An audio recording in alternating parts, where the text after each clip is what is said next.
Ms. Chiarelli? Absent. Ms. George? Here. Ms. Norvell? Here.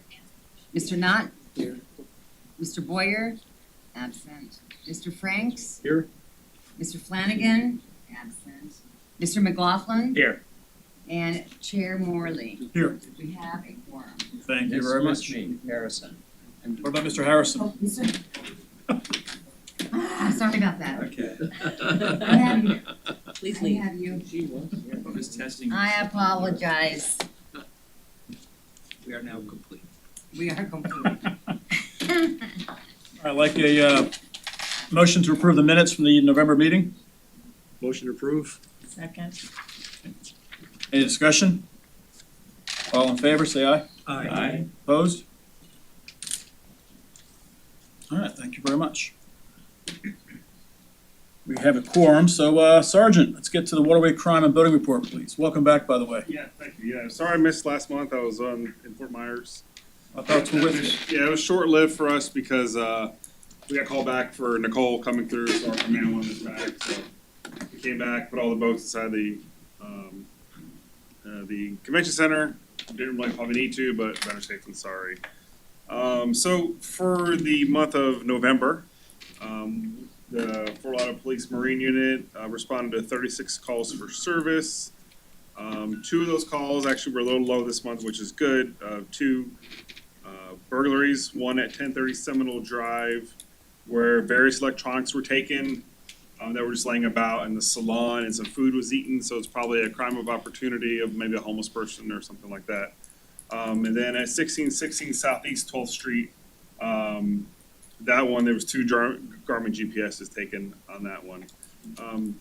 So most of the time, the complaints I receive on the phone, stuff like, and through my chain of command has been obviously the burglaries, and they've seemed to kind of be in that one little spot of like Northeast 15th Street area. We had several there. Also speeding by Corway Jock Club. So I did an action plan last week and had all my guys up there, all the boats up there, and just traffic calming, letting people see us out there, our lights on. So hopefully we can, get the boats going slow through there. It is a run zone, but you get these bigger boats running through there, and you get wakes going into people's pools and things. So trying to slow everybody down a little bit, and they see us out there, we're stopping people, even if we're not writing them a ticket per se. People see us out there, and hopefully, if there's any people wanting to do burglaries, they see us out there as well. The word spreads that we're out there, so we did that.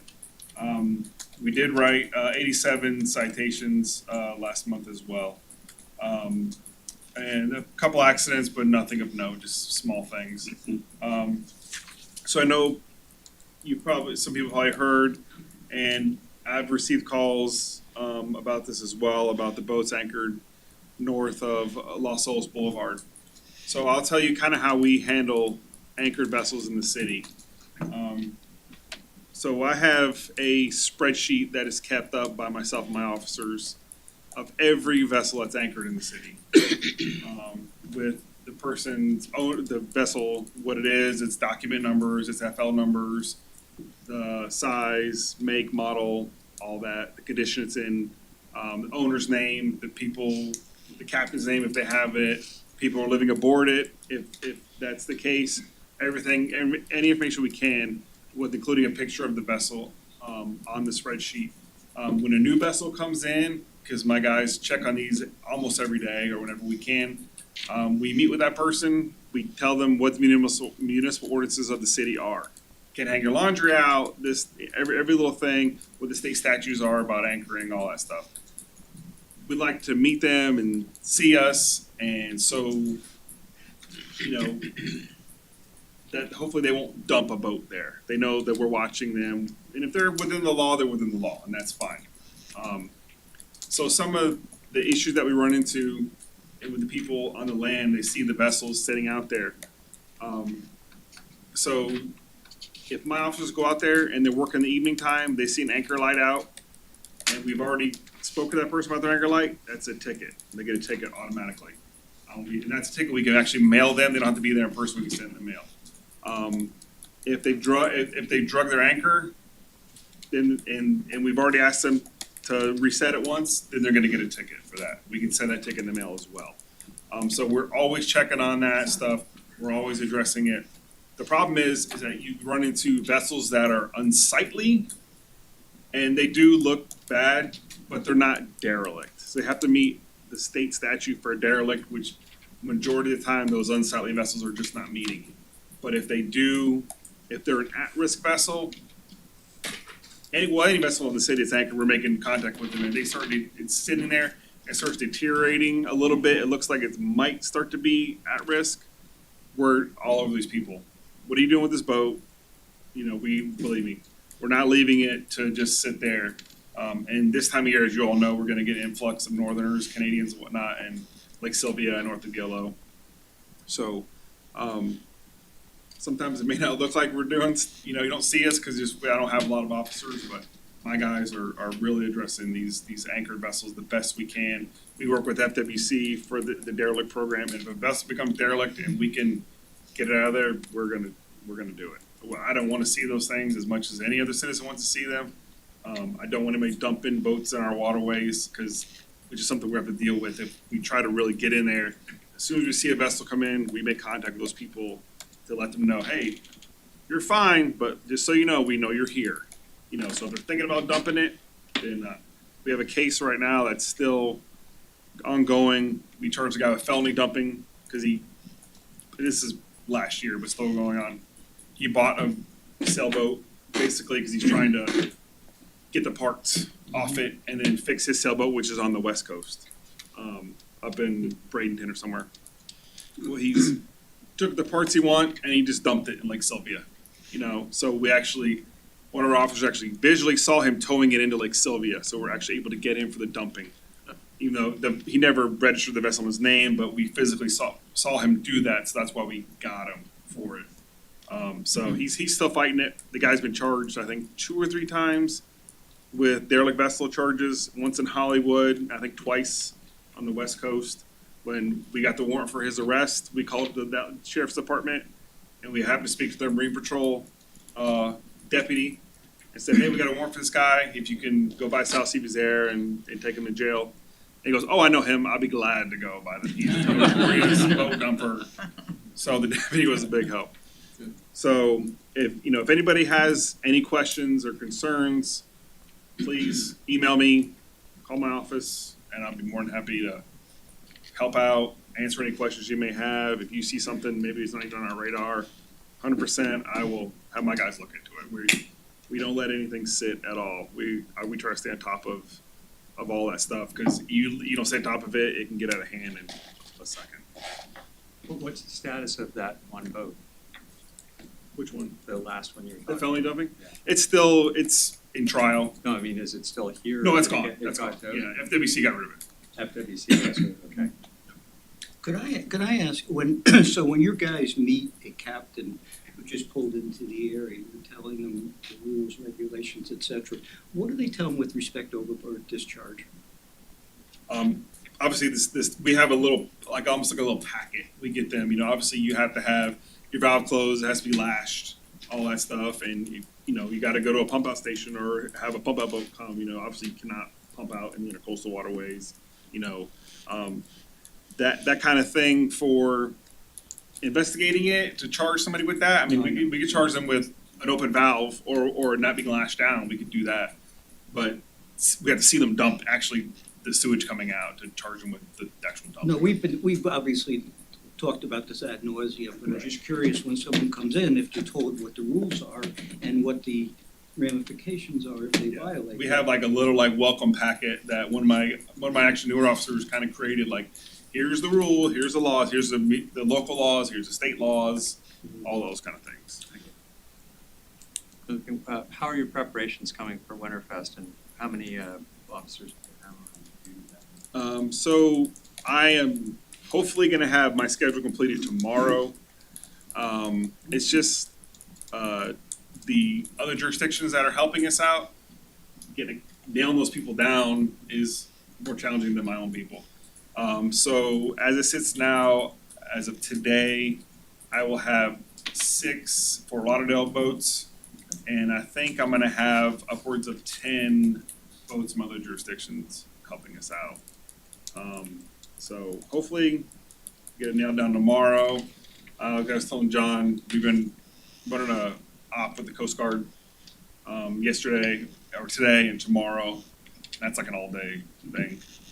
So I'm just trying to get everything ready. I'm coming in tomorrow, work overtime to work this op and to finish this Winterfest out, but I'm 100% will be ready to go by the time. Any other questions from the board? Good. George? Go ahead. Yeah, I was the one that, I actually did call on some of the boats because I live at Portofino and we had boats that broke anchor, that crashed into some of our boats on the docks and things like that. So we did call, but I will start off with the positive. You guys are there. My office, I sit in my house 11, I see you guys stopping all the time. So you guys are doing a great job. So I just wanted to let you know that I'm the one that bitched about the boats hitting some of our boats, because people in our building were complaining, because they, when you have, 40-foot boat out Yeah. there, 50-foot, that gets smacked into, you kind That's of get something you pissed should off. definitely call us about Yeah. because we can charge that person with dragging his anchor. We Yeah. can mail that And I ticket right think, to that person. and this particular boat that I guess it did it, actually had 2 anchors out, and that boat is now no longer there, so Yeah. we're happy about that. We actually, there's, with the marina getting put in, they're about to dredge, so there was a Yeah. couple of us had to move, and we finally got the last one to move Well, there's out of not there. supposed to be in that whole area right in front of our building, and that's the problem is that they've all been taking up what used to be docks areas. Right. So I know you guys have been dealing with that, but there's probably twice as many boats out there as there has been in the past couple months, Oh, yeah. so. Yeah. But I do see you guys there all the time, so thank you. Yeah, I said, one thing I was curious of, like, let's say liveaboard boats that are inside the marina, BMR and everything else, or even the ones that are anchored out. Is there any kind of let's say a documentation of the pump out and stuff on those? Maybe you would answer that more than anything else. Like, for instance, somebody's at BMR and they have their boat and their boat's been in there for months and stuff. So the marina, is that responsible for maybe checking to find out whether or not that these people have their boat pumped out and stuff, or they have a record of it? And also for the people, I know they've talked several times about having locks and everything else on it.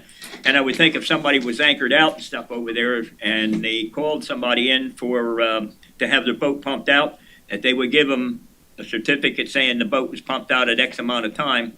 So they would have a like record keeping. And I was wondering whether marinas like Pier 66, Bahia Mar, any of the marinas that we have, including the ones like up along the edge of the river and stuff over there, whether they have any kind of documentation that they are having their boats pumped out on a regular basis. You know if there is such a thing? I don't know if I tell you the truth, I don't know if the marina has like a strict, but I think they would probably have receipts for charging them for pump outs or something. But other than that, I don't think there's any official documentation that has to be added to that. I didn't know. There's not. Yeah, because I seen like up at what is that, Rendezvous or something in the place and stuff, some of those boats and stuff over there, the growth and stuff on the bottom, and there's people living on the boat and stuff over there. And I was often wondering, I said, do these people have any kind of record of that they had the boat pumped out on a regular basis? And I would think if the marina is charging these people X amount of dollars for keeping their boat and stuff there, that there should be some kind of regulation, if there isn't, of a regular pump out. So they're gonna say, hey, this certificate, look, you haven't had the boat pumped out in a year. I know you've been living on the boat and everything else. What are you doing with the waste?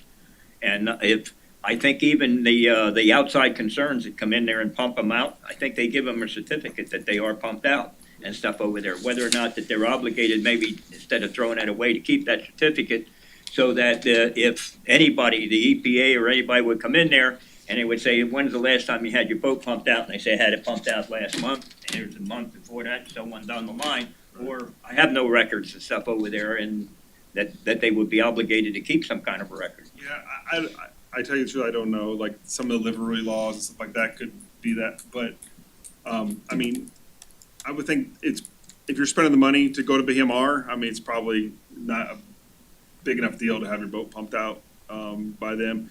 I would be more, it's more the people that are anchored, that are just there for free, who would be more adept to, just letting their waste go out. Someone in a marina spending that kind of money on a nice boat, I wouldn't figure would probably be, and it would be, their neighbor's gonna see them doing it, they're not gonna complain about, them, putting the water in, putting the waste in the waterways. Thank you. I have two questions. First one is regarding the burglaries. Are you seeing a trend with the owners being able to give you serial numbers, or is that still just? So most of, for the past few months, definitely people are keeping better track of serial numbers, which helps tremendously. We're able to put those serial numbers into NCIC. So if they do recovery down in Miami, then they can just run the serial number on the Garmin or what have you, and then they'll see that it's from our case in Fort Lauderdale. Yeah. Someone can get their item back. And it helps also track, who's doing it. They did make a big arrest in Miami for this, for that kind of thing. Our detectives went down there, but I don't think they could lock in that group with our burglaries, because it's mostly a couple groups and they go around South Florida and they hit different areas. cities in South Florida. So a lot of stuff, especially maybe downtown or something easily accessible. Someone leaves a salon door unlocked, you'll get a homeless person or somebody just looking for a crime of opportunity. But they're not usually stealing the GPSs though. And then the other question I had was regarding your action plan up on Intercoastal by Coral Ridge. Do you have anything similar to that plan for the New River as a traffic calming show? I don't have one, but I can certainly do one. Most of the time, if it's something that someone complains about, a person says, hey, we get a lot of traffic in this section of the New River, then I can put something together easily and have my guys do it, if for a few hours a day, probably during whatever the best time is for the high traffic time that day. And they certainly put it together. I was just feeling lots of phone calls from a couple of people who live in Coral Ridge and a couple people who live across from Birch State Park. And we had some burglaries off like 15th, 16th Street area. So that's why it was all in that one little area, so it was easy to do that. I have to be able to, have a reason to, Right. not that that's not a reason, but, to allocate all my guys into one area. Because if we get a call, somewhere, a commercial boulevard, we have to be able to, To run up. yeah, exactly. Understood. Anything else for the sergeant? Jimmy, you had one more? Actually, in relation though, what is the status of the pump out stations for the city? Are they all working? How do they check them? Two out of the three of them are working right now. They're working, and we know when they're not working. We hear that. Yeah. The one at 15th Street, for example, is the most convenient one to the Anchorage, and the one at Smoker Park, and then up in Marshall Point is working as well. They're all working. They're old in those cases, but they're working. All right, anything else for the sergeant tonight? Thank you very much. Thank you for your service. Appreciate it. All right, moving on to item 5 on tonight's meeting, dock permit request for 711 Cordova Road. Mr. Burgess, if you don't mind coming up to the little stand here and stating your name for the record and making any presentation or any notes you have for us, Ricky. Thank you, Ted, I appreciate the time. I remember being in this room 9 years ago, and when I bought 7-Eleven and asking to transfer a dock permit for a dilapidated dock in front of a cavitated seawall, and then spent many months replacing dock boards on the dock that had been there for many years. And so now to come before you after the city has spent all the money and the beautification project and the new seawall across from my house and everybody else's house, to be able to come before you and ask for a permit to install an L-shaped dock. I don't know if you've had the benefit of the package or not to see. Yeah. What we're trying to do there, but basically, in the interim, I purchased the property to my south and have subdivided it with my neighbor to the south. So it was a 66-foot property. I had a 50-foot property, so now I have an 83-foot property. He had a 66-foot property. He has now a 99-foot property. To close out the permit, we've sodded the entire lot. We've put a fence up, and it's a real beautification project. So what I'm seeking is an L-shaped dock that would traverse 50 feet in front of my 83 feet, so I'm not even close to the setback on either side. And then to go out approximately 17 feet on a gangway, if you will, to the L shape, so I'm not going out further than 25 feet into the waterway, so I think I'm within all the limits and code requirements, and looking forward to beautifying that part of Cordova Road and dock. I have a question for you. I see a boat lift on the plan. What size is the boat lift? With looking at 13,000, I'm not an expert in this, 13,000 pound lift, I said I'm in a 21 to 29 foot shopping range. Yep. I had a 27 foot Wellcraft that was docked that I sold before the seawall project came down. So I'm in the market. Don't own anything at the moment, but spent 3 of 5 days at the boat show. So it's my It's a good place to find some solutions. Okay, thank you. Any other questions for the applicant from the board? Okay, any questions from the public for the applicant? Okay, take it back to the board. Anything else for him? Norbert? Motion to approve. Motion to approve, Norbert. Jimmy Harrison, second. Any more discussion? All in favor of approval, say aye. Aye. Opposed? Motion carries. thank you. So how were you treated the last time you came? They weren't as nice as. I was embarrassed with the pictures that I had to submit at the time because as you well know, there was seawall overtopping caused a cavitation and especially in front of, and then the piping that would come up underneath the seawall back, and the road was flooded. I replaced vegetation every year. I mean, I was the biggest champion of this of the seawall project, and it really is, it makes such a difference. Thank you very much. Yeah, thank you.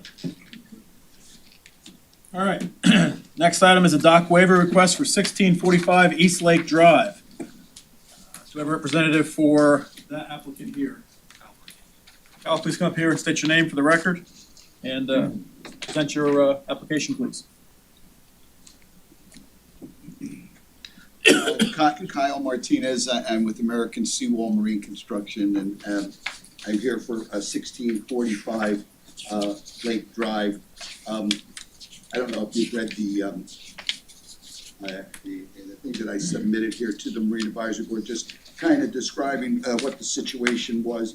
The owner of the property has a boat with a beam of almost 14 feet, and it's in an area where it's very, over by Lake Sylvan, there were very high traffic with jet skis and water sport crafts and everything. So it is a situation where, he's just getting a lot of traffic, and really the boat would probably take on some damage. Also, there is a lot of liveaboards in that area, and basically while he was building his home there, I mean, it was kind of like an exit plan for people coming over and going to do their weekly shopping, I believe.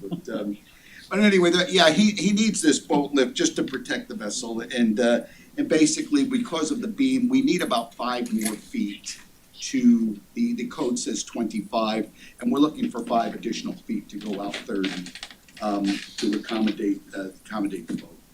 Okay. Questions from the board? What's the width of the waterway? In that area, I think we've got it at 122 feet wide. And I think. 128. 128, okay, I'm sorry, 128. That's the one that's 128. So actually 38 feet roughly would be, right, would be a 30%, is that right?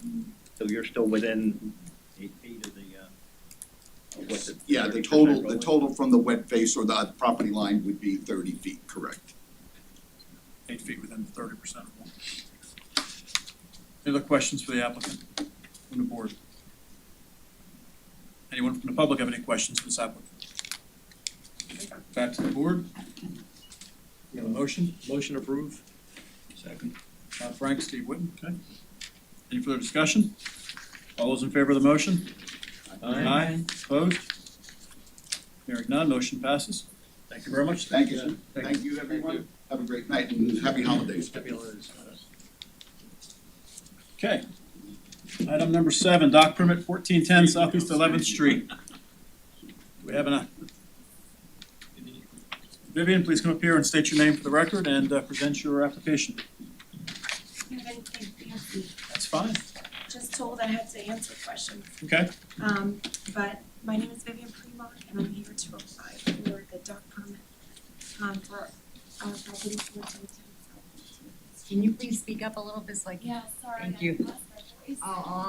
Okay. So I will do my best. We have a 50-foot waterfront property and we're looking, for a 40-foot, which would have 5-foot setbacks on the north and the south, to fit a 39-foot contender, which is currently being built, and we should have delivery sometime in December, depending on supply chain issues.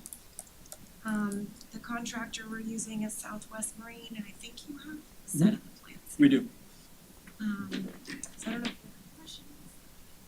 Any questions, Bob? Yeah, I've got a question. You have a neighbor to the south, and from what I'm seeing on Google Earth, you have the canal, there's, curves around. He's, at least on this one, this may be an old photo, he's got a small boat. I'm wondering if you build a dock out there, is that, and right now, I don't even know if there's a dock there, but, okay, is that, has your neighbor had the comment, or? So we both had before the seawall project, basically knocked her. Right, We had docks, so she's aware, or they are aware that we're building it, and so we're trying to build them. okay, so no So issue she's- with your neighbor with No, that? they're both aware. Okay, all right. We'll probably see them here next month. Okay, all right, very good, just curious when I saw the geometry of it. Yeah, so What's we're that boat using that's the there? same. I know they're in this canal over here. That's Yeah. the one I was looking at, that's actually more than, It's a 50-foot property and a 40-foot dock, so you've got your 5-foot setbacks on both sides anyway. Okay. Okay. All right, any other questions for the applicant? Anyone from the public? Okay, back to the board. Motion to approve. Robin Bush, Second. second, Ms. George. Discussion? All those in favor? Aye. Opposed? Hearing none? All right. Thank you. Good luck with your voice. Sorry, I know, I'm so Honey embarrassed. tea. I can't. It was very effective. All right. I love items that have everything together and it's a simple plan, we can see it and knock them through. Makes it much easier to go through. All right, those are the 3 dock waiver and dock permit requests we have on the board tonight.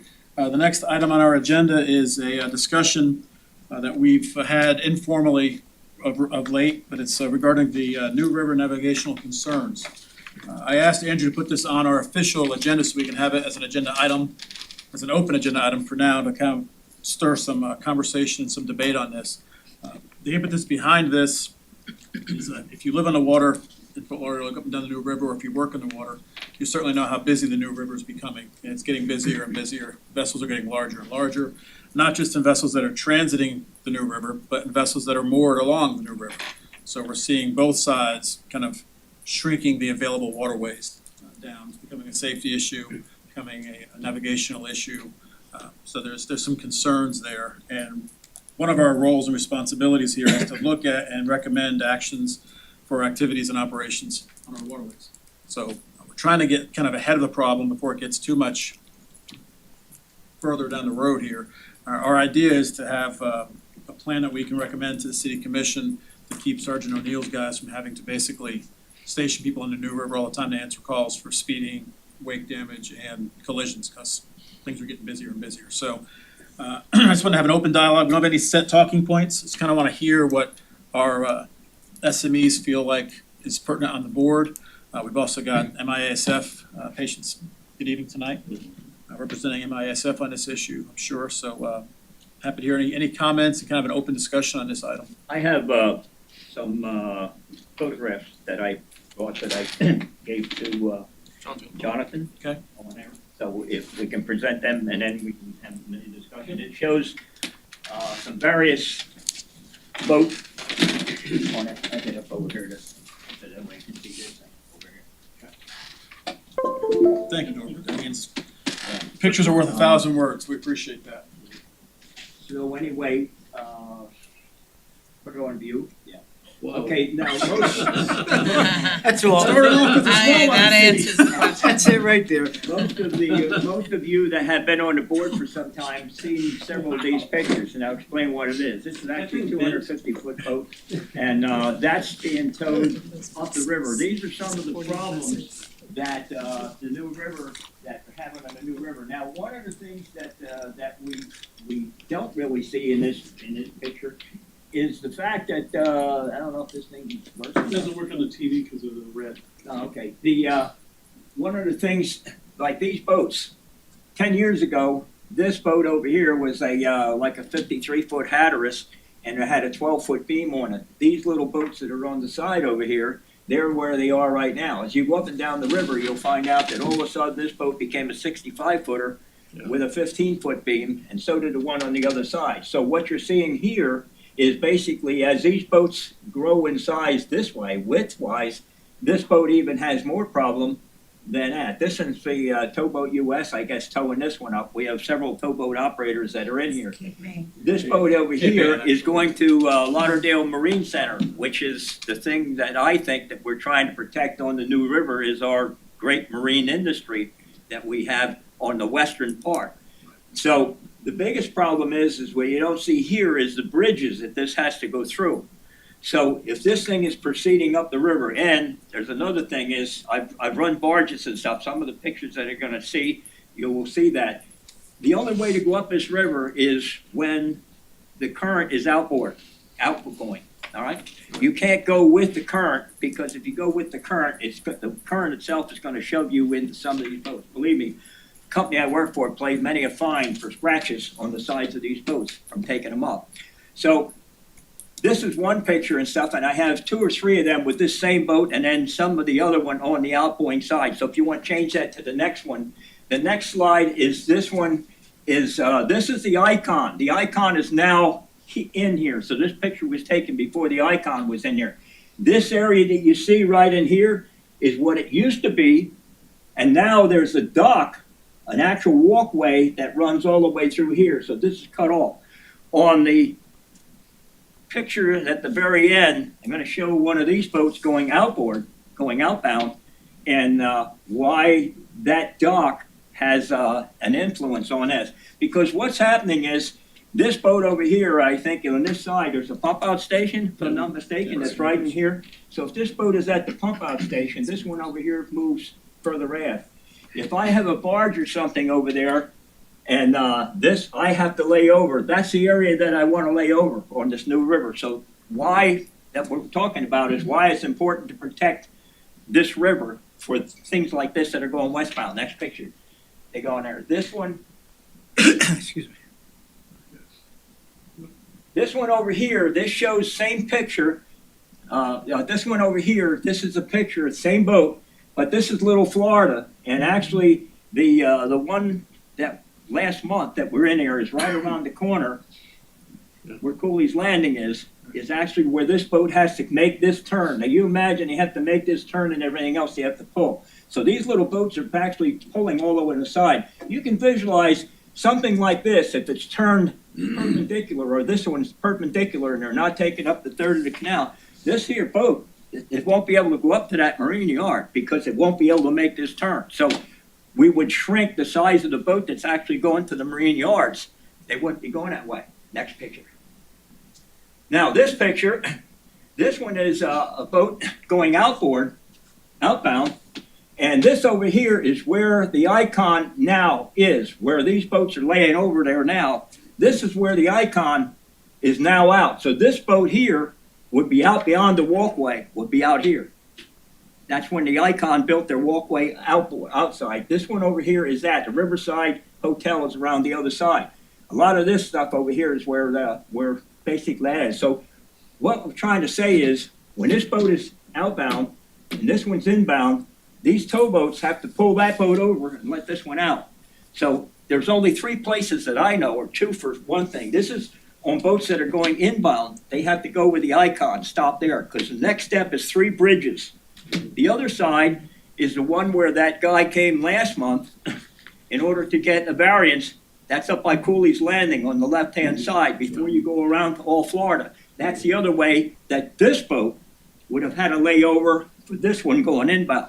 All right, next picture. That's also the There's spot, another boat right there. Yes, that's the one that's in the pump out station. and they wanted to build docks over there, Yes. recall, right in front of where that So is. what I'm saying is the more stuff you put onto the river, so we'll get all right, now this is some of the, this up here is, the, Esplanade, I think it is. Yeah. And, here's where you're turning, performing arts and stuff is over on this side. Again, these are the boats and you can see the struggle they have to get the boat to go around these corners to go in there. The bridge is actually up on the other side.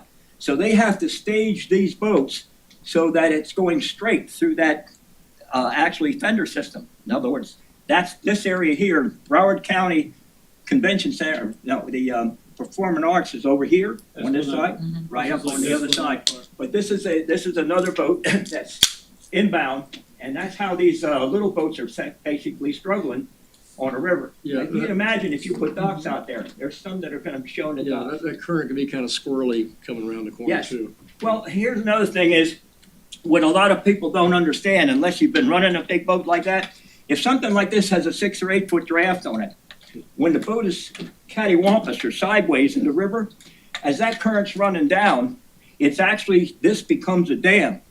So actually the water is pushing around the side, so any boat that's on the side, including these two here, they have to fight the current that this boat is creating on a side. If it's a barge doesn't have a keel. So the barge is gonna be pushed and slid around, and that's why I said the company I worked for paid a lot of fines, because we were slid into other boats. Only because a lot of those boats were where they shouldn't have been, they were out further.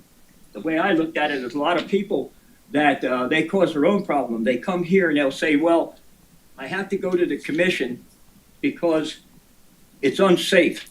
The wind and the waves and everything else. Well, who created the unsafe condition? The person that put the bigger boat there that shouldn't be there, all right? So anyway, next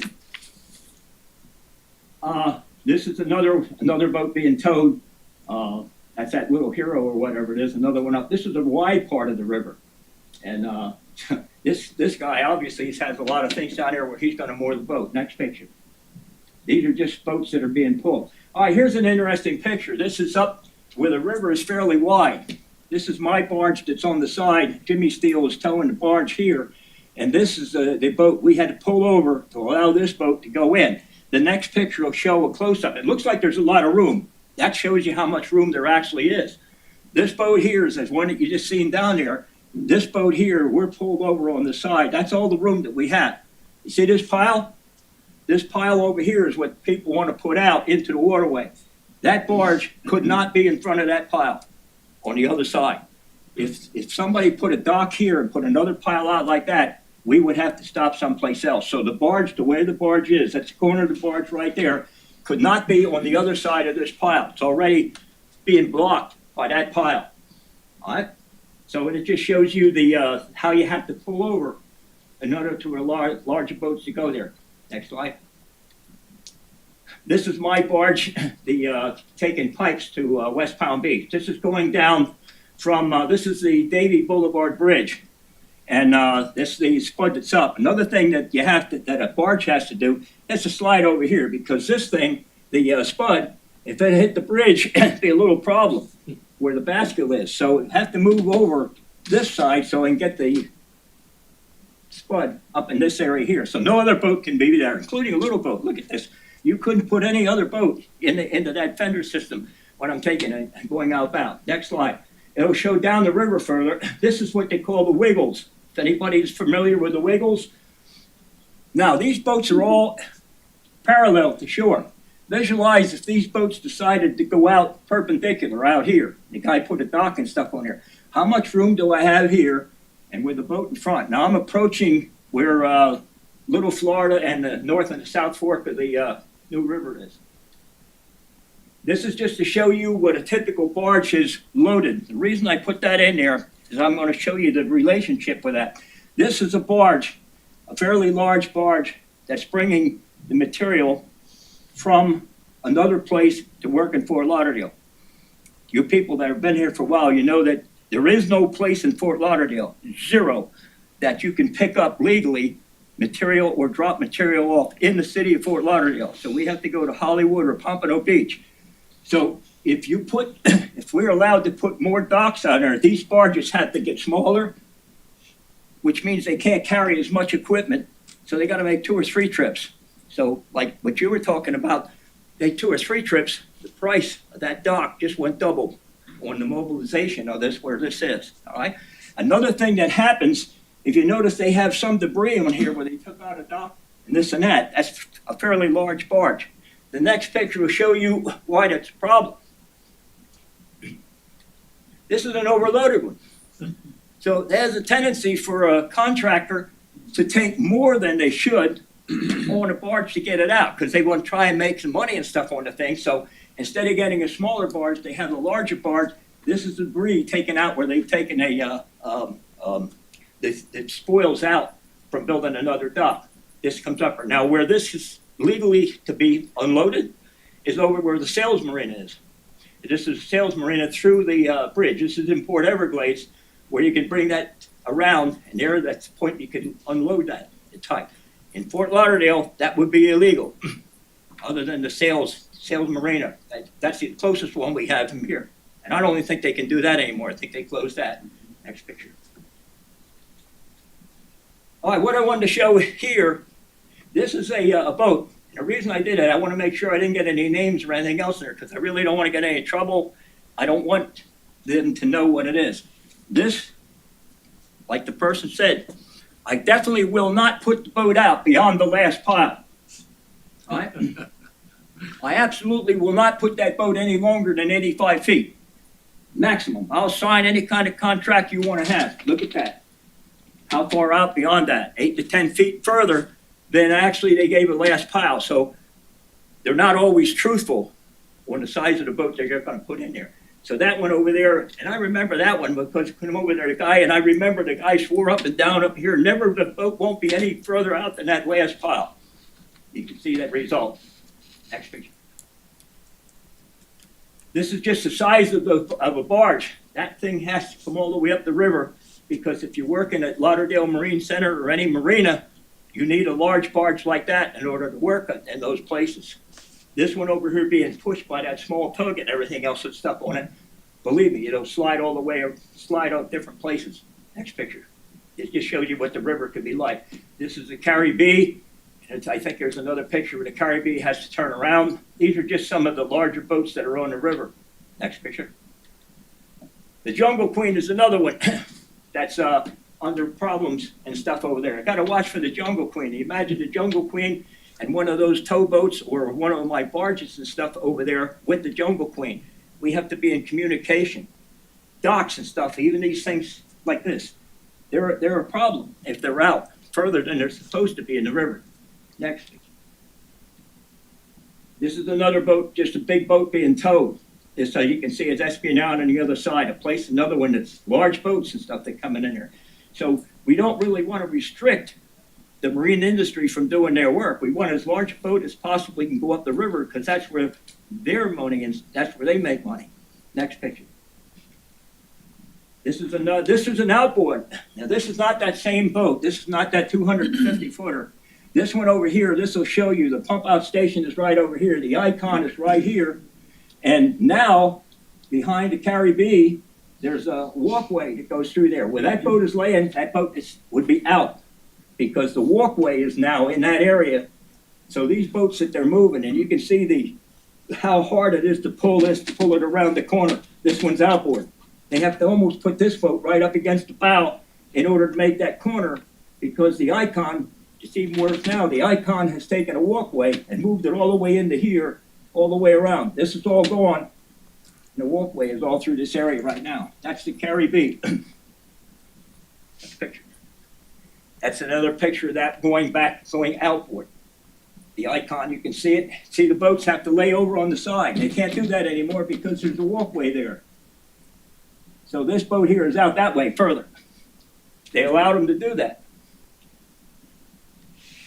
Next picture. All right, now I just want to bring this in for an example. This is not the New River, but I want to show you something. it looks like everything is, according to Hoyle right here, everything looks fine. Every single one of those piles is out more than 25 feet. The reason I know that is because the barge that's going down the center, this canal is 100 feet wide. It's 30 feet, should be fine. So the boat, the barge that's going down there is 30 foot wide. It can't get down there. Next picture. I'll show you the reason why. That there is another one of these people. Oh no, I won't put a larger boat down in here. This boat here is out further than the 25%, so I can't get down here. And every one of these piles that you're looking at, you think, oh, they're 25 feet. They're at least 28 to 30 that they're out. So they're putting them in there. Somebody would say, well, they're grandfathered in. You know how you get a pile grandfathered in? You don't permit it. And it's grandfathered in. Because when a person says, go find some records, there is no records because the pile shouldn't have been put in there in the first place. But how I can tell is there's nothing wrong with those pile. They're not all chewed up. So they've been in there 8, 10 years or something over there. They haven't been in there 20 or 30 or 40 years like you're saying.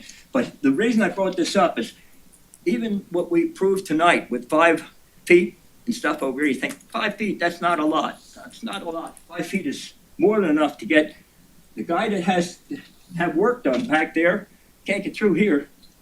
I can't get the barge in there. I have to get this guy to move the barge out of the way. So the best thing we usually do is get a hold of the Marine police. The Marine cop says you're in violation of that. In order to keep peace with the family and everything, we just tell them to move the boat out till we work and then you can put your boat back. Boat goes right back in there, even though it's in violation. Okay, so it's out on there. Next picture. This is actually the barge itself. You can see the width of the barge. There's that boat that's all the way down there. This won't fit in there to do that kind of work. We had this job, I had to pull every single one of these pile out to get the barge down there behind there to work there, and then put the pile back in for the homeowners on the way back and out. Because that's, and the thing is that those pile have to be in the rock, so they have to be punched in. And the thing of it is almost everyone, the homeowner say, can you move that out a little further? It's already out too far, so you want it out further. All right, next picture. That should be it. All right. So anyway, what I just wanted to show you is some of these pictures and stuff over there will show you the problems that people that work in the marine environment are running across and stuff over there. Not only the marine industry out west, that's like Lauderdale Marine Center and things on that order, but also all the little contractors and stuff that are putting seawalls and stuff in here.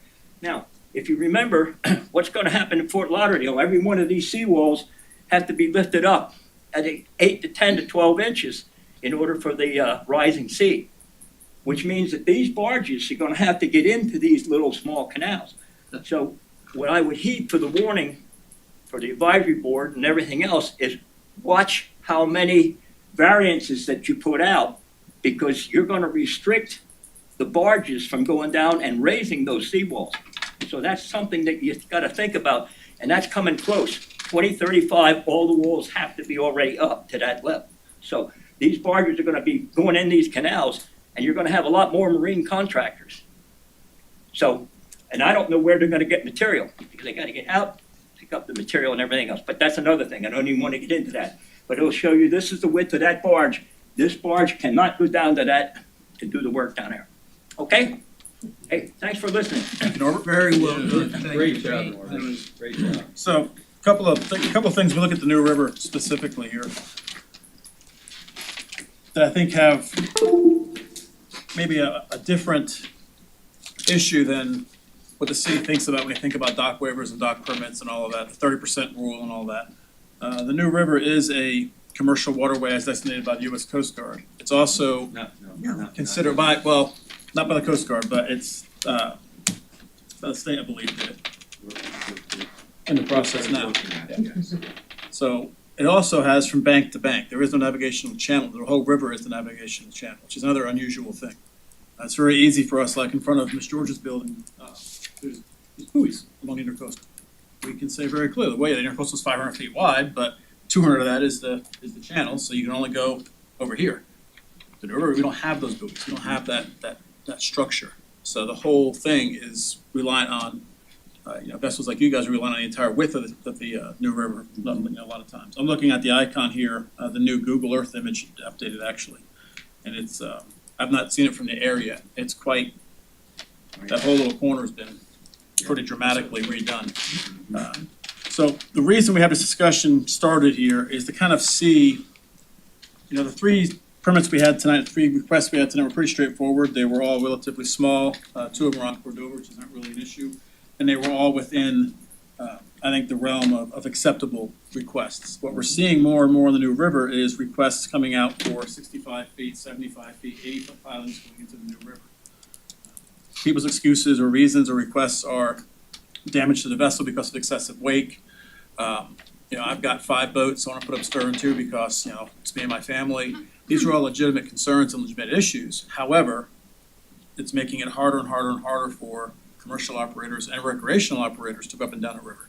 So one of the things I wanted everyone to kind of think about was how do we or how should we move forward with this, with the idea of addressing the New River first, because I think that's the most pressing issue for us from a commercial waterway standpoint.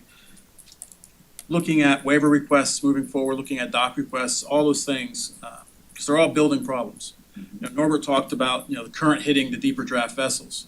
Well, that's not only an issue for when they're maneuvering, it's also an issue when they're docked. When they're alongside these piers, when they're perpendicular, the water's hitting them and it's got to go someplace. The whole laminar flow issue comes up on boats. So you're getting more and more current, more water going through less and less water. So it's increasing the current, which makes the vessels have to go a little faster to stem the current. So now they're having a bit more wake issues, having more damage, so it becomes a self-perpetuating problem. We also have to balance the needs of the commercial sector with the homeowner sector. Fort Lauderdale is the yachting capital of the world, still, I think. We still say it is. Counts for me. Big reason to live here is to have boats on the water. So we have to make sure that we are representing the homeowner issues and their needs to have vessels at their docks for their for their own enjoyment and their own uses as well. So there's not one simple solution. It's not, well, no docks in a New River, make it back to being a commercial waterway only. That doesn't work. That's not going to fly. Conversely, we can't have a ton of waiver requests where we approve every one of them and they punch out 60, 80, 100 feet out there because they've now bought a bigger boat and they did dock it someplace. I took a drive up the river and noticed the same thing you've been noticing. The vessels are, by and large, further past the pilings. Seeing that more and more often. The castle area, you see that. The boats up there now sticking out 10 or 15 feet past those pilings. So there is some issues there that we have to look at. So I know the one last month, that request did not get approved for either property. I understand the reasons that the applicant had for asking, and I know our reasons for not approving. I believe it's going to the city commission. December 20th. December 20th. Hopefully we'll have a commission seated by then so they can hear it. I will make sure that one of us is there to voice our concerns and kind of explain why we refused them twice. I think it's important that we clarify those issues and are there for answering questions and things. But between Norbert and Bob, Jimmy, you guys have worked on this river for years. You know it better than anybody else in the room. So kind of want to get y'all's thoughts and ideas of how you think we should move forward and how we can move forward with the best interests of the industry, homeowners, and the city at heart, which is really where our goal is. I think one of the things that, first of all, what I'd like to see him do is, I would like to see him, the city commission, they got a new one being sit in there, the new commission. I like to put some kind of moratorium or a stop on any new variances until we would, let's say, invite the marine industry. Jimmy and he could probably get the people that are in the Marine Industry Association and stuff over there, Jimmy Steele, the towboat operators and everything else, to make either January, February or something, or one of those times. Bring these people in there and see their concerns. I know the concerns for the boaters is just what you brought up, but I think some of that is self-inflicted. In other words, what is happening, and I will tell you, my wife at one point was in the real estate business, and I was telling Andrew that there are realtors that go to Pier 66, Bahia Mar, and different places, and they sell the real estate to the boat owner that's in there, $3,000, $5,000, $7,000. So they tell them if you buy a place, you can get a variance to put this boat, like let's say, out there. There are a lot of places that somebody that has a large boat. Look, when you travel around, there's places that have 110, 150, 160 footers, the Westports and stuff that are seeing them around the place. Not on the new river and not on the intercoastal waterway perpendicular. That's the problem that I see. So if you're on the new river and stuff over there and you have a nice sized lot, you put something parallel and it's not out more than 25 feet, that's a pretty wide boat if you run it parallel. But what I like to see for now, that we would have a communication to the commission not to approve any variances on the new river until which time that there's a major discussion between the marine industry, the towboat operators. Bring them in here, let them come in there. If they come, and let's listen to their concerns and go from there. But until that, don't approve any of them, until which time then she's gonna have the minutes of what these people are gonna say and their concerns, and that would be something to address the commission, their concerns, because we're gonna protect a multi-billion-dollar business, is what I'm looking at. And the one thing that I was saying is, especially things going up and down the river and stuff over there, the barges and everything else and stuff over there, there's gonna be more of them than you can believe in here, because they've gotta raise these walls. So, Huge issue. Yeah, first, Norbert, that was a great presentation, really good pictures that you picked out.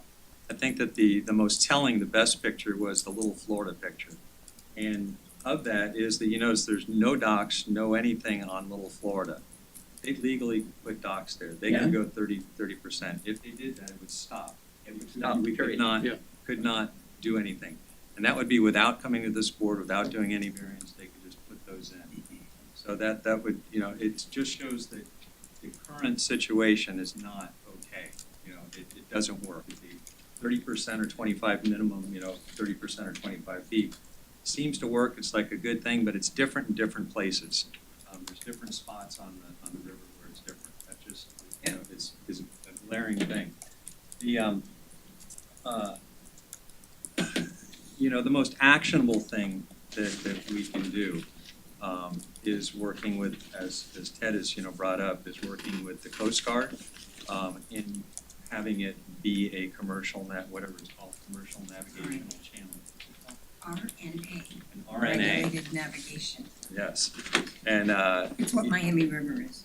yeah, and so the MISF has already reached out to the Coast Guard and is in the beginning stages of having discussions with the Coast Guard. Along with that, what we've reached out to the commissioners, the two that are on there, or not the commissioners, to city staff, regarding the Coast Guard and their openness to that. They are initially now open to that. There's no objection to we don't want the Coast Guard involved in our stuff here. They do want the Coast Guard involved in our stuff. So that they're welcome, to that. What we can, we're in the stages of talking with the Coast Guard, of doing all of what your whole presentation is something that should be given to patients, as is anyone in here with any concerns or any thoughts about the diameter of the pilings or the size of the signs or, anything, with what should be done, I would ask you to please address them to patients, because you can't really do it to me because of sunshine laws, unless it's here and now, doing it. But to address them to patients of what our concerns, what your concerns are now. As far as the communication, I would ask that we wait, because of the commission isn't seated right now, so we kind of go on. We wouldn't know who it would be going to at the moment. And additionally, the Marine Industry Association has always made a point of meeting with our new commissioners, meeting with new city staff as well. So we'd like to know who they are and let them know who we are before we're just dumping something on them and telling them. So there's open communication of doing that. So we'd like to do that first. Before. Well, the thing of it is the reason that I brought that up is to try and stop the commission from what may be happening on the 20th. In other words, they've already, by the way, Ted, they have already, the last commission has already not approved what that guy put in there. He's already gone to the commission, and it was passed, believe it or not, by the advisory board, and then it was rejected by the commission. That was one of the things why, that years Ed ago, had a problem with, because the commission said, no, this is actually too far. So they have already rejected it. So, but new now they commission. got a lawyer and stuff, I'm going in through there, and I'm just saying this, if they approve that, they put the piece out in the river. And what you were saying is, I'm 100% for that. I worked out a thing with, Bill Walker with the water taxi. And, that's when Bill was still on the thing. And what we wanted to do, no agenda, invite the commission to go on a cruise on the river. And he said, I can supply a water taxi, whatever size you need, and it'll be put on there. So guess what? I proposed that and everything else. It got rejected by the city attorney. Now, under Mayor Noggle, we used to go once a year on a cruise. And matter of fact, Mayor Noggle used to say, time for a cruise, and the weather was nice and everything, and they used to take us and the commission went on there, and I know Barry was on there at the same time. We took a cruise up and down the river, and no agenda, look at this, look at that, oh, here's Smokers Park, they're gonna do this, and everything, so the commission sees firsthand what it is, so that's your introduction to that. Now, what the objection was to that the city attorney had, and, is the fact that he said it was a violation of the Sunshine Law, and we said, how? And he said, well, because you can't invite all the public and stuff over here. He said, well, how many people would come to that thing? He said, well, suppose you got 150 people, you don't have a boat to take 150 people, and you can't turn anything away. No. That's, why was Broward County able to take us? Why was Norwell, and also Seiler did it once, when he was the mayor and stuff over there. So we went in there. Why all of a sudden did this become a problem? And it's a really good idea, going in what you said, what a way to introduce the waterway to all our commissioners and the mayor, all right? And until they resolve that, and maybe you can get them to override that somehow, look at it differently or something else, that would be the ideal way to put it in. Yeah, we've actually, We do patients. them one at a time. What, one commissioner at a time? May I have your name? I, Patience con. Oh, that's right, thank you. Yeah, so we're doing that, and that's what I'm talking about, you know, as far as meetings and with tours, because that's something we'll do with Coast Guard, with anybody, you know, that needs to see the river, because nothing really opens our eyes more than seeing the boatyard, especially going up like LMC. It's like, oh my God, you know, I thought I saw this from and they 95. they give but- them a tour. I said Yeah. the last time, a couple of times, we had a tour where we go through some of them things, and at one time they were up there and they had a boat cut in half. Yeah. And they were adding 10 feet to a boat over there, just cut the steel and stuff apart. I was amazed. I said, we're doing that. And the guy said, yeah, this is like a $3 million job. And I'm saying, how much the boat cost before you open it? And why wouldn't you buy another boat? But he liked that boat and they split it. When you see that firsthand, your jaw drops when you see what they do in those, in the boat yards. Yeah. Which is, you know, something also, because one thing that you keep referring to is the marine industry, and, you know, the marine industry and commercial, you know, is being important. It's the marine industry is us, you know, it's people, you know, it's the jobs that we have, you know, and just because the guy might be a billionaire that owns the boat, you know, it doesn't mean that everything is being done for billionaires. It's being done for the people who are, you know, keeping their jobs, you know, employed in the city. So I just would ask to, you know, to help, you know, to beat that drum, you know, with people, because it's a perception, you know, of, you know, my being on this board at the very beginning was the idea of that, to change the perception of people when the drawbridge opens up and they're stuck in traffic, that they're not, you know, cursing at the boat, saying, hey, this is great, you know, the economy's doing well, business is good, you know, people are working, making money, you know, feeding their families, and this is a good thing. That's kind of a pipe dream, you know, for that, but. I have a quick question for Patience, not to put you on a spot. Okay. I know you guys keep track of the jobs and economic impact that the industry has on South Florida. What's the I'll current tell you in estimate? January. What's the current estimate in ballpark for jobs in Broward County or Fort Lauderdale for the marine industry right now? In Broward County, it's 111,000. 111,000 jobs. Yeah. So that speaks volumes to what you're talking about there, Jimmy. 111,000 people that are putting their kids in school, living here, working here, buying cars here, going to restaurants here. It's our community, it's our friends, it's our neighbors, it's our constituents. If that's not even all the peripheral businesses that support And then it's it, secondaries. It's a lot of folks. Yep, and then all the secondaries. So I mean, you really, that economic impact is huge. So you guys are having new numbers in January? Yeah. Would you mind Happily. bringing them to us or Happily presenting it to us? Send them in your direction That'd as be soon as great. I get them. So I think it's important that we as an advisory board have that knowledge point that we can share with our commissioners either directly or indirectly because it's knowledge that has to get out there. I have an interesting snippet that we just learned this year. The port of Port Everglades, it's 70% of the boats entering into recreational boats entering international enter through Port Everglades in the country. Right. In the country. Yeah. Wow. That is a huge number. Yes, it is. Sure. And they're buying fuel here, they're getting services here, And they're they're coming getting. in, they're also coming in by ship, Yeah. they're shipping Yeah. things, and it comes in every form that they come. Yeah, no, it's- Yeah, and so, and to reiterate though, that, you know, the Coast Guard really is the most actionable idea, you know, what we can work on. And I believe that we, and not just we, the city, the commission, everyone, as far as in seeing what that means, you know, what does it do? And it kind of takes the pressure off of, you know, sergeant, as far as on, you know, what the rules are, and then it's federal, you know, it's federal laws, federal rules, you know, this is the, you know, what it is. And so, you know, they will, you know, they'll kind of guide us with how we do it. We've already been down to Miami to meet with people in Miami to see how they did it, you know, how they brought the Coast Guard in and did it.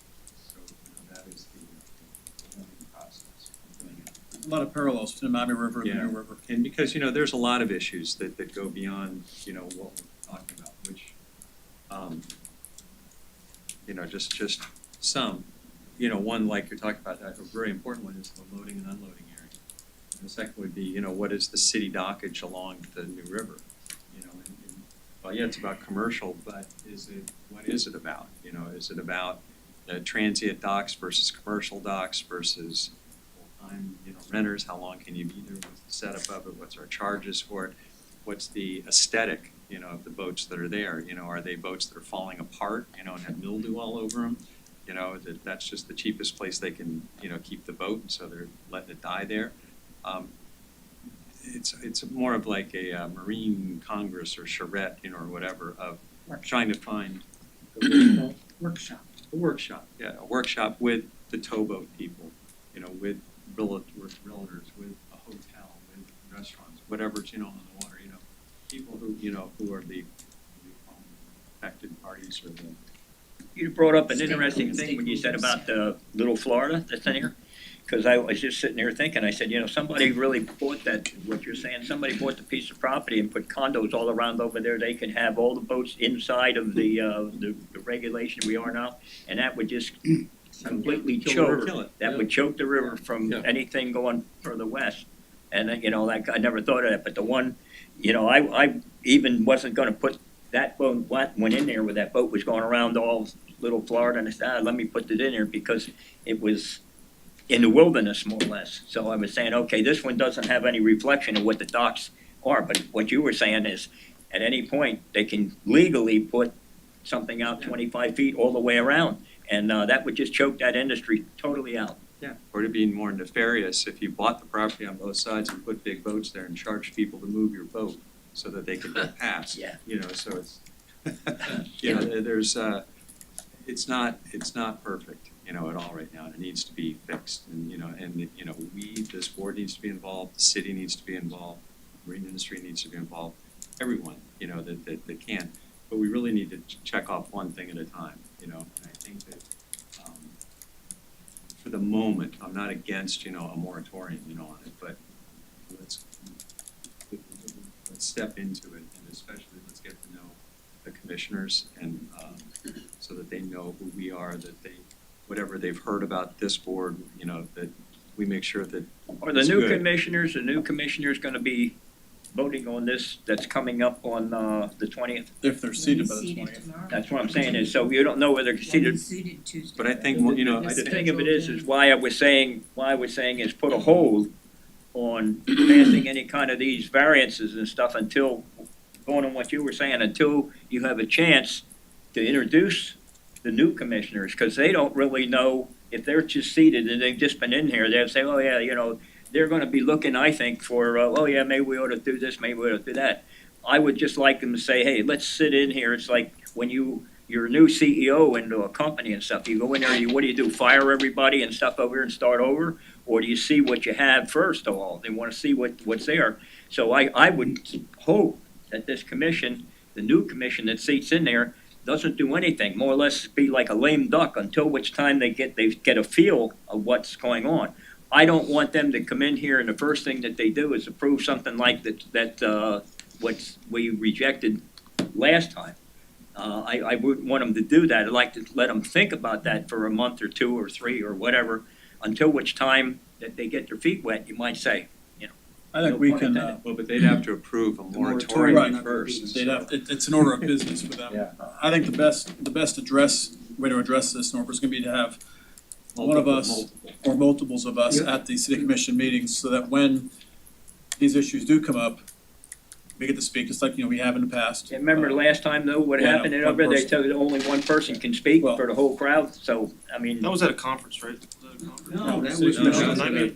That was a one-off. I've never seen that That happen was- that was before. They did it on the last time when That was they, strange. that had like a homeowners association. Yeah. They only allowed one to speak when they're in there, because they closed it at 10 o'clock now. But I said they were in there, and like if the homeowners association or civic association, if 20 people show up, they let the one spokesman, Right. and they address it for everybody and stuff. Well, I don't mind being, obviously, last time we did that, we were, I think 6 of us were there. And I was the chair, so I spoke for, for all of us. You're a good speaker, so Well, that thank would be you. a. that would I don't be mind good. doing that again. I know, Jimmy, you've done that. The MISF can be involved in that, and they're not part of this board. Members of the public can speak to that issue, so there's ways to get the message out. Yeah. Our job is to advise and recommend. It's not to dictate to them what business they will or will not take up, so. But if we do advise and recommend things to them, we can communicate, that way. I don't wanna have a quick communication to them, because quick communication is never thorough enough. I think Jim's approach, what do you guys think about having, some thought on this and some time on this, and really coming up with a good communication to the commission that educates them to the issues and also kind of lays out the past that we've had, along with the future potential issues we're gonna be facing. And so they become educated, they do become more aware of what's going on. And they are part of the solution moving forward, rather than a knee-jerk reaction of, okay, yeah, we'll approve Tom's, okay, we'll approve John's, we're not gonna approve Jim's. We need to have a sort of a cogent plan of what we're gonna do in the New River moving forward. There's a lot of stakeholders here. I mean, the homeowners are stakeholders, the commercial tour boat operators, the yards, all of us are stakeholders in this. See, your position as the chairman of the advisory board carries more weight than anybody else that would go in there for it. The reason being, it's just like I noticed at the civic associations, if somebody that's not the president of the association or anything else and stuff, they come out of a commission that's not paying as much attention that if they had the president of the association or the president of the civic association. So you speak more for the group because of your position than it would be if any one of us was in there. So who's this guy? It's private citizen. But that's what I'm saying is, you are a good spokesman anyway. I said not blowing any smoke, but I'm telling you that you're a very good spokesman for that, because I listened to you the last time. And I said you would be ideal for that. I said if you can do that. Well, as I said, when I became chair, I committed to the job, and Steve as vice chair committed to the job as well. Our job is to be the voice for the committee. It's not just to ring the bell and gavel the hammer once in a while. We have to be the voice, when we can't all speak to it. I would appreciate all the support we can get at commission meetings. I do hope that the commissioners are open to communications from us as a group. We do have individual commissioners that appointed us to these positions that we can communicate with. There's ways that we can make sure that we as a group are heard, and that's the important thing. That we're all considered experts while we're sitting here. There's experts in construction, experts in marine law, experts in, you name it. We've got people in the room that, that know what they're doing, and I think the commissioners recognize that. So my goal is to kind of have all that amazing wealth of knowledge we have here, helping the commission, help the city, help the citizens, help the workers, help the industry, help the economy, help all of that, environment included in that. All those issues, are all part of this. So it's not gonna be a quick communication. We'll keep this as an open item, I think, on the agenda, so that we can kind of keep up on it. I would like to have more communications on this issue. Try and get a communication to the commission within the next 1 or 2 meetings. So let's kind of think about that and put our thinking caps on with how best we can propose different issues and things. I will plan on being at the 20th commission meeting. Do you mind sending me a? Oh, I'm gonna remind everybody as Yeah. we get closer. And I'll articulate our concerns. I don't really single out any one candidate. I will address that candidate if he appears before the commission and why we voted him down twice. I think the issues haven't changed much. There's alternatives that can achieve the safety that they want to achieve there, just with not as many votes. But they own 3 lots in a row there, so they've got tremendous linear footage there they can make use of. Can you put 15 boats there? No, they can put 7 or 8 there pretty safely. So there's options that exist for the homeowners there.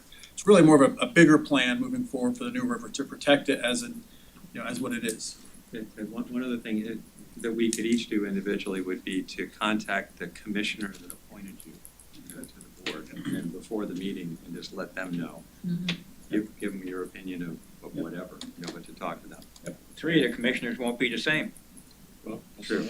Yeah. But that's a good way to stay. in And we don't really, I don't know if they're going to, Well, if you're on with the 2, at least talk to them. well, what I'm saying is with the new commissioners coming in here, are they gonna be able to appoint new people right off the bat, or how's that? Well, but we would be able to, whoever the commissioner was that appointed you, whoever took your place, you would be able to reach out to them. And you So could that also would be a reach out good to them and say, hey, I want to stay on the board, or I don't want to stay on the board, or hey, I'm really involved, and please, here's this issue that's coming up at this meeting. This is the way we feel. Have that discussion, so.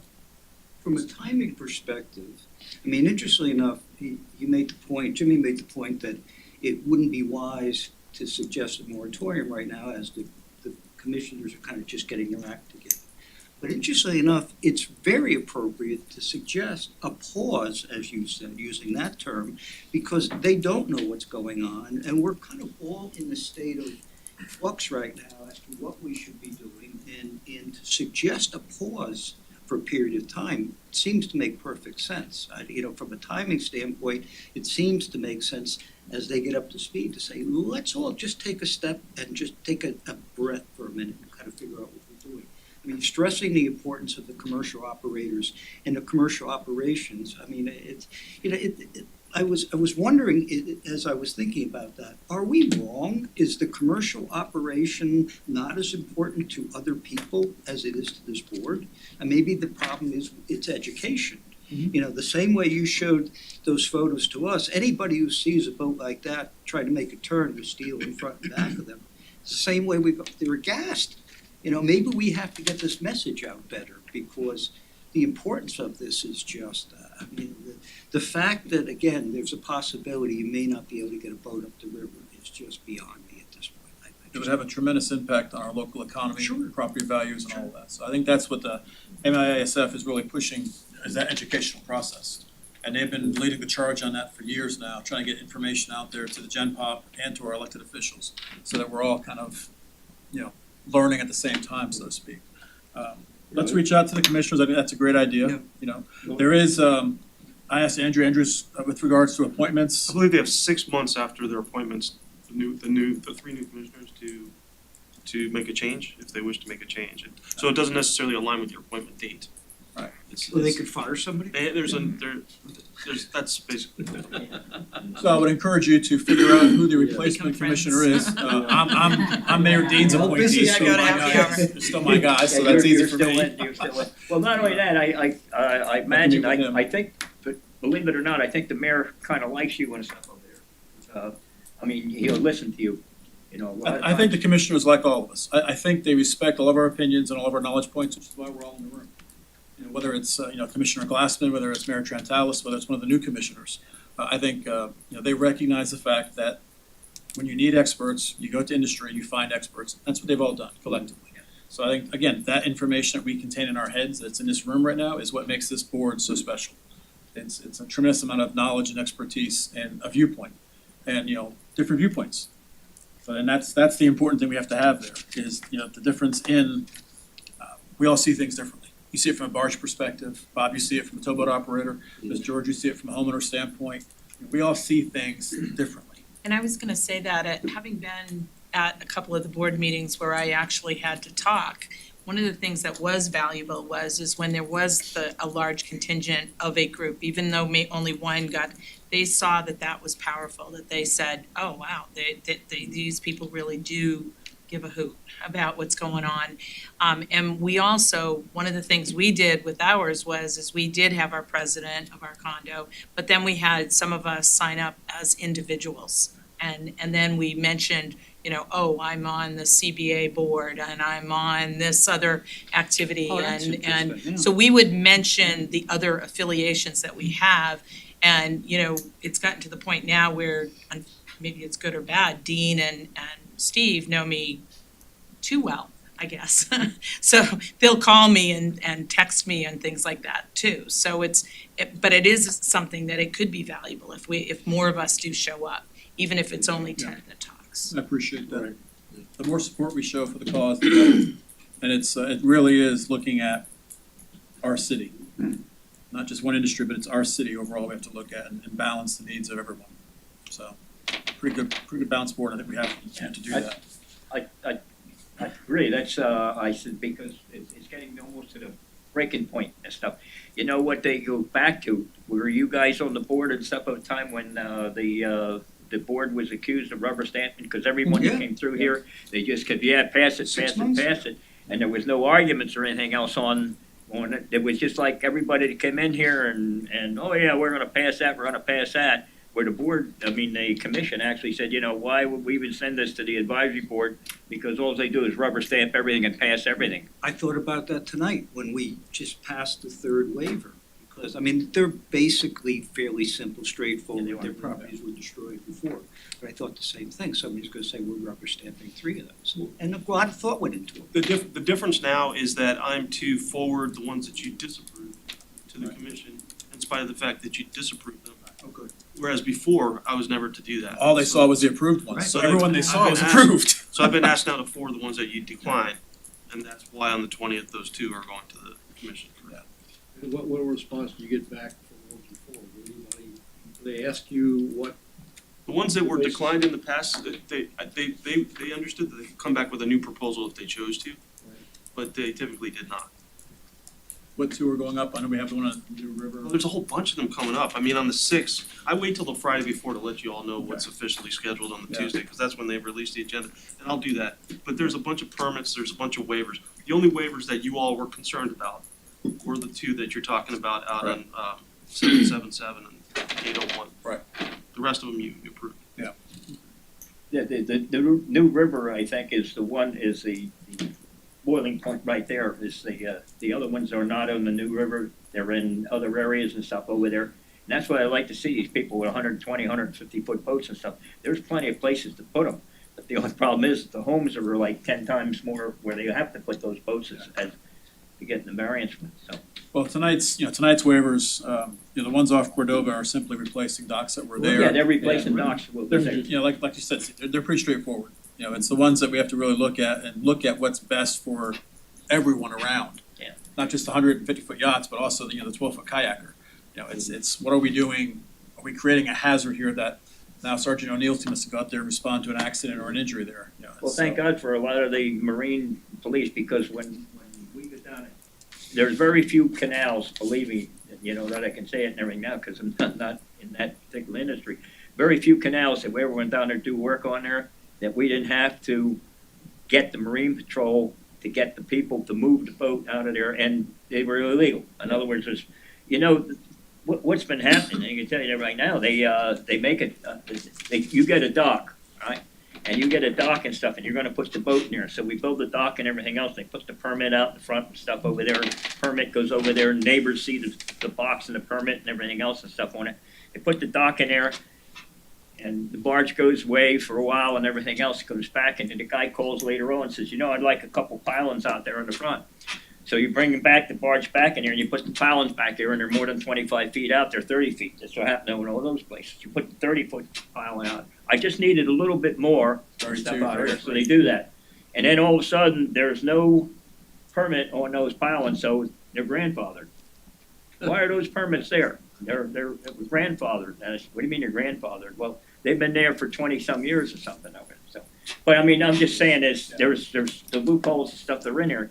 But there's very few jobs anywhere on the aisles and everything else that I didn't have to go my own self and do something, pull out, move boats, pull out pile and everything else and stuff on it. Where the 40% rule, I should have been able, I got a 30-foot barge, it should have went down any of these canals. Why can't it get down the canal? There's something blocking it. And rather than make waves and everything else, we kind of were good Joes and say, okay, we'll put everything back the way we are and put it back illegally.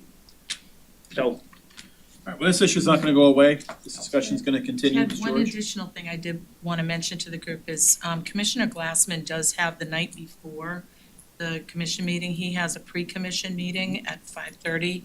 It's always Zoom calls. Any district is allowed to show up. It's predominantly people within his district, but we almost always have people from the other districts.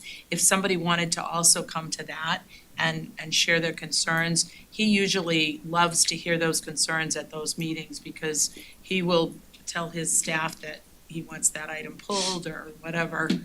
So if there's something specific, Andrew wants to help me know how to say it, I can make sure to say it as well, but if one of you wanted to attend as well, you could be. Well, it's an advertised public meeting, so Yeah. you wouldn't be in Yeah. violation. Yeah, there's no violation, cause he's always open to that.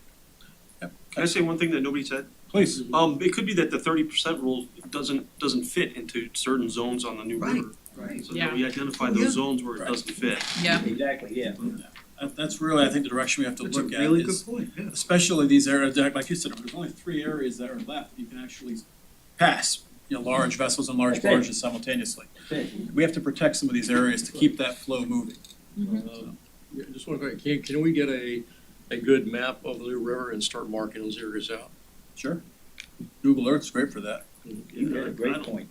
I never thought of that Well, I when mean, I just- took that. You gotta be able to show somebody That's a hell of a someplace point. where you That's want a to choke those right areas, there. but, yeah. I had a- Extreme. I had a couple of I've had a lot of collisions at the jungle queen coming out. Patience, patience. One I wanted to do, it was not the Icon that put the walkway, they paid for the walkway, but it was the city of Florida, the Fort Lauderdale that put the walkway in. Right. So No, please, they're not the bad actor in there. It was the DDA and the Riverwalk people that wanted that path. Yeah. It was not the Icon that wanted it. It doesn't mean now they want to be out further, but they weren't the initial. And it was gonna go out to 17 feet. The original proposal, I have the original proposal and there didn't have anything out there. It showed it going around there with Branahan House and stuff. I had the original one, the proposal with no walkway. The other thing is, we had an incident up where we asked code to go out and measure pilings, and they did. Here's what the problem might have been, because they did figure it was the correct amount. They put in a new seawall in front of the old seawall. Correct. So they measured from the new seawall. the new wet face. So Yeah. that's kind of how they got around that one. So when they're asking to put pilings out in certain places, like if they have a project and they say, we're building the new seawall and we want to put these pilings in, because we're building the new seawall, we need to be cognizant that it starts at the old seawall's face. It starts at the property line. Property line. And that's something that we can emphasize in these discussions. Yeah. You're right. And the RNA, what part of the thing an RNA would do is put federal enforcement into play and would help, because it wouldn't be code, but maybe code saying, I'm just telling you, it's federal, you don't want them to come.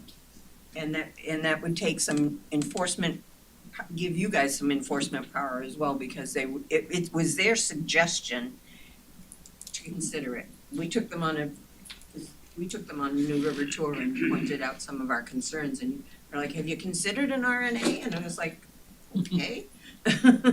So the Coast Guard is very open to it. We've been in discussion with the city manager and the assistant city manager, so we're not like going around and being sneaky about it. I think it's something we need to pursue. I also think that a workshop or a summit where Town hall, a town hall kind of thing, because I do think that the homeowners get to have a voice. absolutely. And we don't want them to feel like we're making a plan and then we're gonna tell them how to live.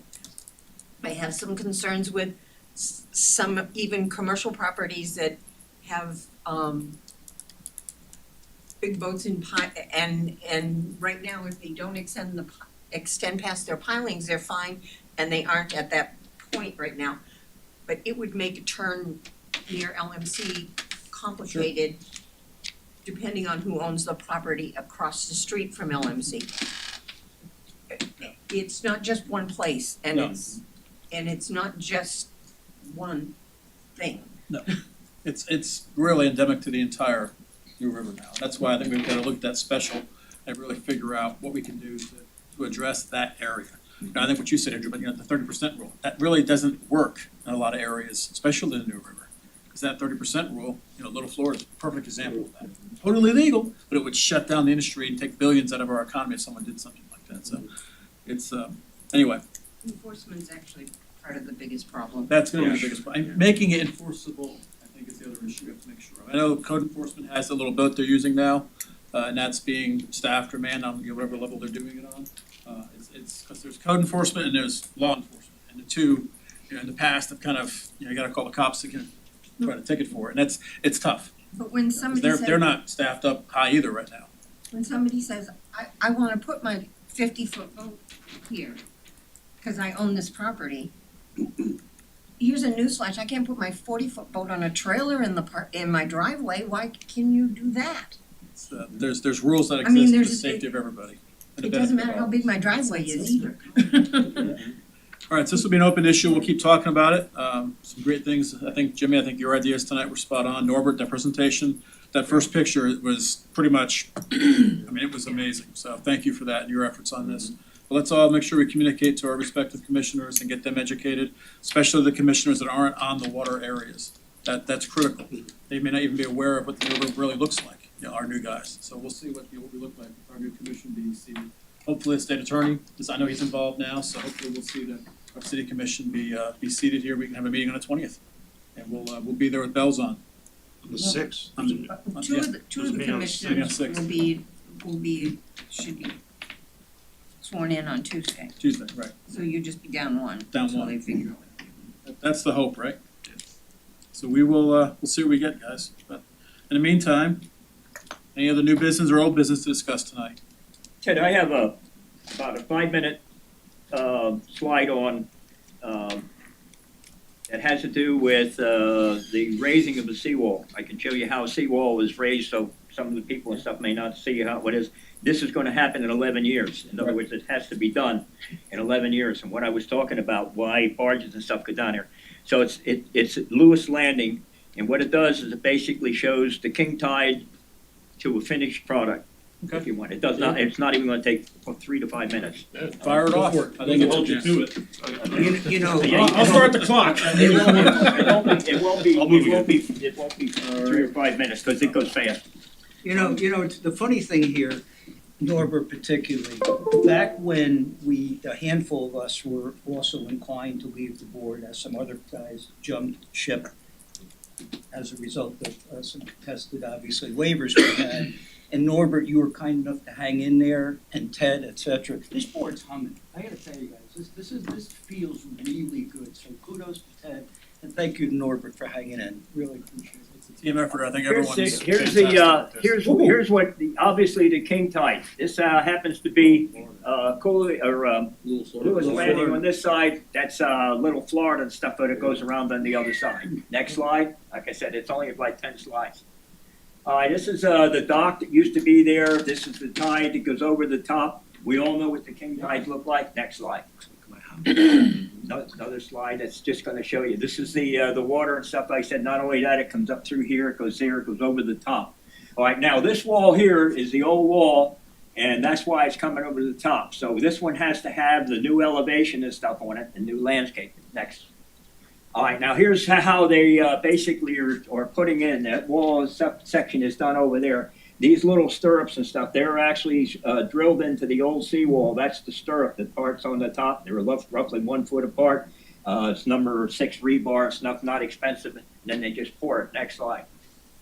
All right, now this stuff over here, believe it or not, this is the tieback system that's in there. It's attached to these stirrups that are actually in the ground and you get over there. This is an amazing thing. I can never see that this works, but this works the same way as, you ever see those, looks like a puzzle wall? Years ago, they used to have a slope wall. Now, if you go out, you see they have panels stored on each other and they're straight up and down. This is what holds those panels in place so they don't fall over. Trucks and everything run across that. Once dirt's on here, this wall won't move. All right, so what is allowed in here too? Over there on the outside is concrete. This here is styrofoam. So there's 6 inches of concrete, 6 inches of concrete on the top, 6 inches of concrete on the other side. The center is 1 foot of styrofoam. Why? Because nobody knows whether or not this seawall can support the weight of all the extra concrete on there. So what they want to do is keep the weight down. And by encasing the styrofoam on the inside, you save a lot of the weight. All right, next slide. So this just shows you another view of it and stuff over there in the park. That's where the forms and stuff are. There you can see the styrofoam. These are actually drilled in. This part here is epoxied in, so it won't come out. Next one. It's close up of the styrofoam and stuff. They can see it in there. Next one.